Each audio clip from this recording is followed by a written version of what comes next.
representing Kelsie Whitfield of Harvest Time Assemblies of God in Sherman, Texas.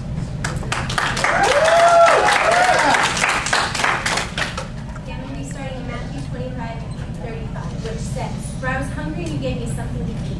I was thirsty and you gave me something to drink. I was a stranger and you invited me in. I needed clothes and you clothed me. I was sick and you looked after me. I was in prison and you came to visit me."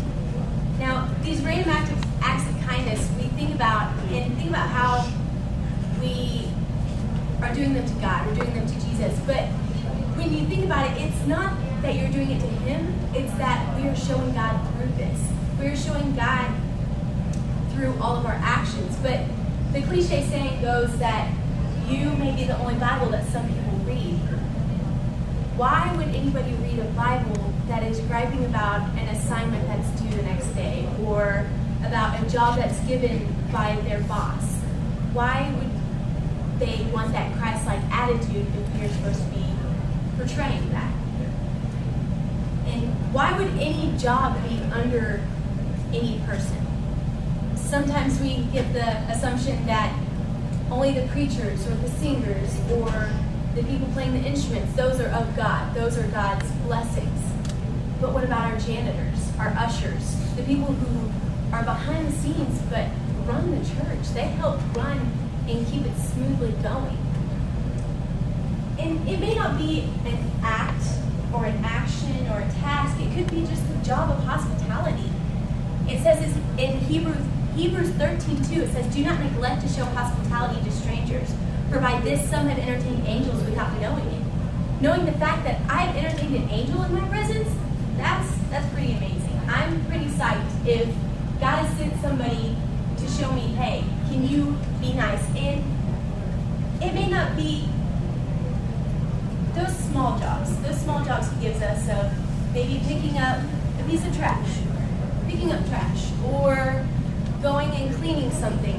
It could be that, but it also could be that we're saying hello to somebody who doesn't usually they're not having a good day, and you can see it on their face. And what you have done unto the least of these, you have done unto me. So my points today are, everywhere we go, everywhere God is in those actions, God is showing through us. Everywhere we go, we must open our eyes. Open our eyes to see what God has given us, see what's laid before us. He gives us those small jobs, but if we neglect to do these small jobs, why would He give us anything bigger?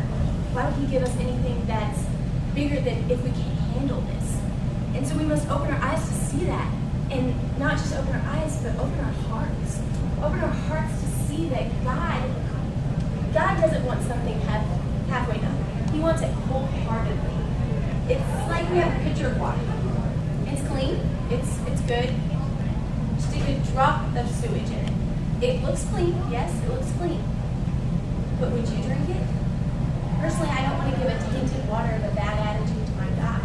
I want to give something that's pure and whole, and something He would accept, saying, "Thank you, my good and faithful servant."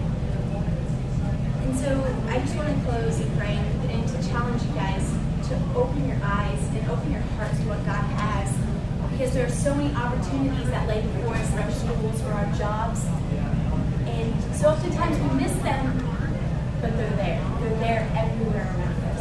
God, I just pray today that we will have a great rest of the day, that this is for the glory of your name, and you will show us everywhere we go